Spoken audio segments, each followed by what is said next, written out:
자, 우리 김한 기자하고 나눌 이야기는 뭐 지금까지 있었던 일련의 상황들을 다시 한번 정리해 보겠습니다. 네. 오늘 오전에 국민의힘 의총이 있었고, 네. 그 어제 김문수, 한덕수 두 사람이 그 국회 사랑제 앞에서의 이른바 단판. 네. 네. 왜 단판을 그런데 공개적인 장소에서 하는 거지? 김문수 후보 측에서 제안을 했다고요. 생중계를 하자. 네, 근데 막 중간에 막 다른 목소리 들어가고, 그러니까 제가 말씀드리는 건 뭐냐면 그런 방식으로는 그 단판이 안 조집니다. 아니, 공개된 자리에서 단판을 짓는다는 되게 어렵죠. 사실 뭐 네. 토론을 한다 그러면 이해가 좀 되지만. 그렇죠. 네. 네, 그러니까 예를 들면 단일화를 하기로 하고 공개된 장소에서 공개된 뭐 토론이나 이런 건 가능한데 어제 그 장소 선택만 봐도 이 둘이 단일화를 할 생각이 없다. 이게 이제 드러났죠. 일부에서도 잠시 얘기했었는데 사실은 어제 있었던 그 한 1시간 남짓의 그 시간과 그 이후 지금까지 진행되는 과정 속에서 한덕수라는 이름이 많이 지워지고 있어요. 그러니까 한덕수라는 인물의 정치력에 실망했다라는 목소리들이 나옵니다. 김한 기자는 어떻게 보셨어요? 저는 그 처음에 이제 단일화 첫 번째 만남 전에 4시 반에 기자회견을 한 게 패착이었다고 보고요. 그 기자회견에서 어쨌든 본인이 11일까지 단일화가 안 되면 등록을 안 하겠다는 얘기를 먼저 해버린 거 아닙니까? 그렇죠. 그러니까 일부 언론은 뭐 그걸 배수진을 쳤다라고 해석을 하기도 했는데 배수진이라기보다는 그냥 벼랑 끝에 선 거예요. 근데 김문수 후보가 이렇게 손을 잡아줘야 되는데 떨어지려고 이렇게 물어보고 있으니까 톡 밀면 떨어지게끔. 그러니까 그 상황을 스스로 몰고 갔고 그게 이제 말씀하신 정치력의 부재라고 볼 수 있겠죠. 사실은 자신의 모든 패를 까버렸다 이렇게 볼 수도 있는 거잖아요. 그렇죠. 그리고 이 정치라는 게 왜 바깥에서 보면 되게 한심하고 무능해 보이지만 그 정치적인 어떤 계산이라든지 권력에 대한 의지 같은 것들이 없으면 절대 또 하루도 수행하기가 힘든 그렇죠. 일이기도 하거든요. 예. 근데 이제 그날 그 한덕수의 기자회견은 나는 권력 의지가 별로 없다. 이걸 보여줬기 때문에 그 맹수 같은 여의도판에서 사람들이 이거는 물러서 안 되겠는데 이런 모습을 보여줬다고 생각합니다. 그래서 그런지 그날 이후에 가장 많이 나왔던 얘기는 한덕수 본인 돈을 쓰지 않겠다는 의지가 강하구나. 이렇게 정리정돈이 되더라고요. 그러니까 워낙에 뭐 그런 그 관봉과 법인카드를 소중하게 여기시는 분이다 이런 이제 말하자면 썰도 있고 이미지가 있었는데 이제 자꾸 그런 얘기만 회자가 되고 한덕수 출마한 이후에 회자가 되는 얘기들 다 그런 거 아닙니까? 뭐 그런 얘기들 돈 안 쓰려고 한다, 부인 무속 논란 이런 거고 한덕수는 왜 공약이 없냐, 공약 없고 뭐 이런 거거든요. 그러니까 그 상황에서는 돌파하기가 힘들어 보이고 저는 김문수 후보가 너무나 상식적인 수준에서 원론적인 얘기만 해도 한덕수가 할 말이 없어요. 이건 거의 생떼 수준으로 단일화를 하자는 거잖아요. 그렇죠. 로또 당첨되면 로또 사겠다 말처럼 들리니까. 네, 그래서 오늘 제가 본 댓글 중에 제일 웃겼던 건 교황이 콘클라베로 선출됐는데 한덕수가 교황한테 나랑도 단일화하자 이렇게 붙을 수 있다. 진짜 대한민국 네티즌들은 나는 노벨 문학상 줘야 된다고 봐요. 그래서 저도 대단합니다. 생각해 보니까 뭐 못할 건 뭡니까? 한덕수가 단일화하자고 그래서 뭐 그런 수준으로 지금 접근을 하고 있기 때문에 김문수 후보의 말 중에 틀린 말이 있습니까? 지금 그렇죠. 후보가 된 이후에 하는 말들은 틀린 말이 하나도 없고 가장 지금 한덕수가 아픈 말은 그겁니다. 누가 한덕수를 끌어냈는가라는 말을 김문수 후보가 해버리면서 지금 이제 뭐 걷잡을 수 없는 상황인 것 같습니다.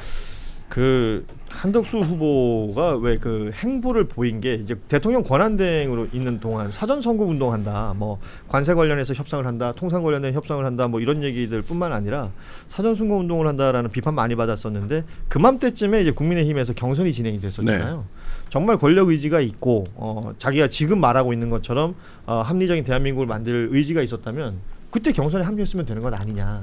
왜냐하면 그 협상이라는 것이 본인이 챙기지 않아도 본인으로 인하여 오히려 더 마이너스가 되면 됐지 플러스가 된 게 없다라는 평가를 또 받고 있기 때문에. 그리고 이번에 김문수 후보랑 협상하는 거 보니까 이분이 한국말로 하는 협상도 이렇게 못하는데 이분한테 맡겨놨으면 큰일 났겠다 이런 생각이 드는데 당시 뭐 외신 인터뷰를 두고도 많은 비판들이 있었죠. 그러니까 전체적으로 어디서부터 말이 안 된다고 얘기해야 될지 모를 정도로 물론 뭐 12.3 계엄 선포 자체가 말이 안 되는 일이었지만 그 이후에 벌어진 모든 일들이 특히 이 내란 때문에 벌어지는 선거에서 내란에 책임이 있는 그 내란 우두머리를 배출한 정당이 지금 벌이고 있는 꼴, 그리고 거기에 그 말하자면 선거관리가 그 권한 대행을 해야 되는 사람이 본인을 탄핵했을 때는 무정부를 만들려고 하는 거냐고 비판을 했다가 지금 이제 본인이 그 직을 내던지고 나왔는데 나는 11일까지 나랑 단일화해서 내가 나갈 거고 아니면 나는 안 할 거야. 또 이런 태도를 보이는 것, 이 모든 자체가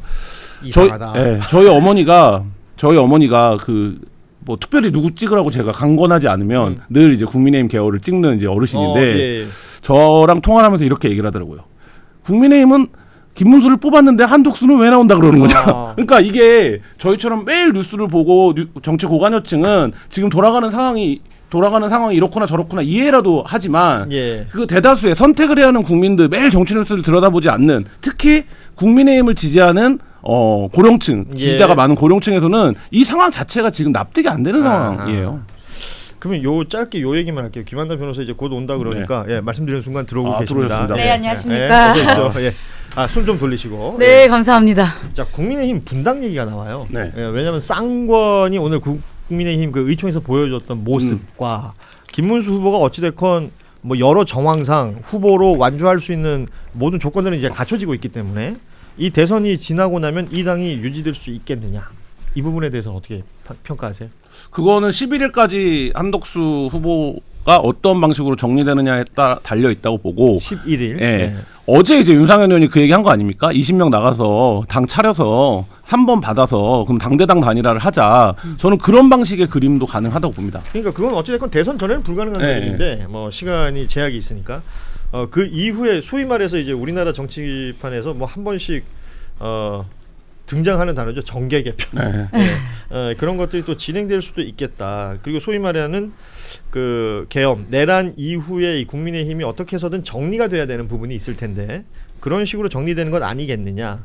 뭐 지금 얘기하는 구당권파와 새로운 여기서 헤게모니를 잡고자 하는 사람들, 뭐 한동훈 전 대표를 비롯해서 뭐 김문수 후보 캠프에 결합되어 있는 인물들도 무언가를 노리고 있는 사람들일 테니까 이런 얘기들이 계속해서 나오고 있습니다. 그리고 거기가 이제 상상을 일정을 좀 상상을 해보면 대통령이 바뀌면 정권 교체되면 여러 특검법들이 통과가 될 거잖아요. 그러면 그 특검법 영태균 특검법에 대해서 권성동 원내대표가 뭐라 그랬습니까?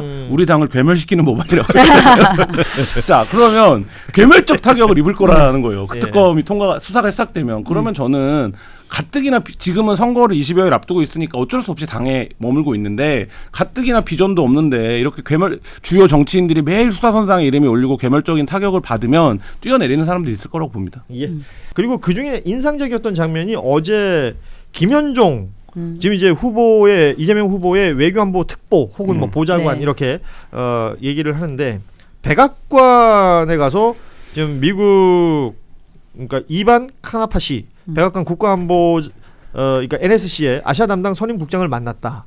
이게 보도가 나왔어요. 사실은 짧은 보도지만 굉장히 시사하는 바는 큰 것 같아요. 그렇죠. 그러니까 미국 입장에서 어쨌든 뭐 한덕수 권한대행 시절에 뭐 7월 패키지 뭐 이런 얘기가 나오면서 협상이 급진전되는 것처럼 보였지만 결국 미국 입장에서도 이 사람들과 협상을 해도 되는 건가? 이게 이제 구속력이 있는 건가? 네. 이 부분에 대한 의문점이 있었는데 트럼프가 그래서 물어본 거겠죠. 한덕수 대행한테 전화 통화할 때. 그렇죠. 너 출마하니? 어. 뭐 이걸 물어보는 네. 이유도 거기 있지 예, 않을까? 그러니까 그 미국 입장에서도 그래서 이 김현종 그것도 미국에서도 아는 사람이잖아요. 네, 안면이 네. 있는 사람이란 그렇죠. 말이죠. 김현종 국가안보실 2차장이 어쨌든 전 2차장이 계속 그 통상이라든지 외교 네. 관련된 네. 활동을 해왔기 때문에 그러니까 우리가 와서 하겠다. 이 메시지를 전달한 것만으로도 굉장히 좀 큰 효과가 있고 이게 너무 대비돼서 사실 비교하기도 뭐한데 저쪽 당에서 지금 저러고 있는 거에 비하면 이런 게 정치 아닙니까? 예. 네, 맞아요. 사실은 우리 내란 계엄에도 이제 이재명 후보 같은 경우는 그때도 우리 바로 위성락 그 네. 의원님을 통해서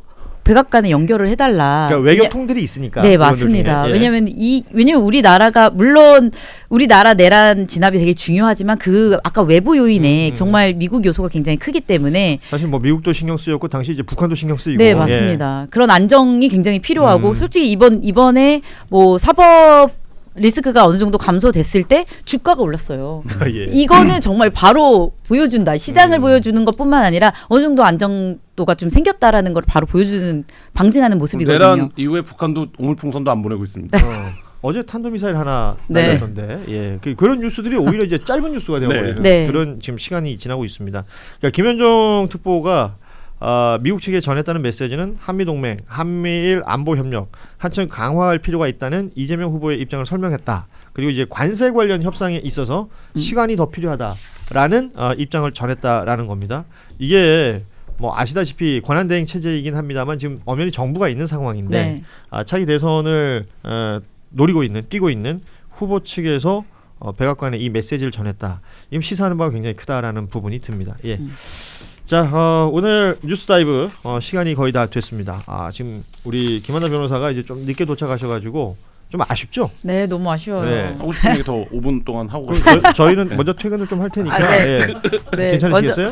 아니 같이 가야죠. 퇴근은 빠를수록 좋습니다. 자, 지금 댓글 보니까 이제 네. 김한나 변호사 응원하는 댓글들도 보이고 K 옹플릭스님이 김한 기자한테 질문을 했습니다. 네. 구교형 대 고현준 누구를 선택할 것이냐? 그걸 뭐 질문이라고 합니까? 그러니까 고현준. 알았어요. 네. 그 저기 경향 가서도 그 질문이 나오면 네. 예, 꼭 그렇게 답해 이거 주시고. 때와 장소에 맞는 격을 갖춰야죠, 에티튜드를. 저도 고현준. 네. 고현준, 무조건 고현준. 아니, 무조건 고현준. 여기는 정치하시는 분이니까 그렇다 쳐요. 네. 이 사람 기자잖아요. 저는 진실된 사람입니다. 네, 속과 겉이 진실. 같아요. 네. 네, 이따 6시 반에 구경 만나기로 했는데. 고현준. 6시 반에 전화할 거예요. 자, 뉴스다이브 지난 한 주간 저희가 뭐 말씀드린 적이 있었습니다만 최근 저희가 이번 주가 그러니까 이제 뉴스다이브가 방송된 지 한 달 되는 네. 주였는데 그동안의 뭐 조회수라든지 성과가 제법 나쁘지 않았다라는 자체 평가를 하고 있습니다. 예. 역시 고현준. 고현준, 네. 고현준, 야, 이거 어제 고현준. 사랑제 앞에서 뭐 누구 아웃하던 목소리가 자, 아무튼 저희 뉴스다이브는 계속해서 말씀드리고 싶습니다. 워낙에 쟁쟁한 프로그램들이 많은 시간대이기 때문에 뭐 다 실시간으로 와서 방송 봐주시고 응원해 주십시오 이런 얘기하기가 좀 곤란할 수가 있어요. 두루두루 보시되 뉴스다이브도 잊지 말아 주시라. 네. 예. 그리고 뭐 안 바쁘시면 댓글도 남기시고 제가 아까도 말씀드렸잖아요. 그냥 단순히 댓글만 남기지 마시고 여러분이 취재한 거 여기 올려주세요. 네. 서초에 사는 분 네. 중에 나 전화 받았다 김한나 이런 분 그렇지. 댓글 네, 달아주시면 올리면 바로 네. 확인할 수가 있지 않습니까? 네. 여러분과 함께 가는 쌍방향으로 진행하는 뉴스 다이브가 될 수 있도록 더욱더 노력하겠습니다. 예. 자, 오늘 시간은 이렇게 마무리하고 저희는 주말 쉬고요. 다음 주 월요일 오후 3시 30분에 다시 찾아뵙겠습니다. 김한나 변호사, 김한 기자 고생하셨습니다. 감사합니다. 여기서 인사드리죠. 고맙습니다.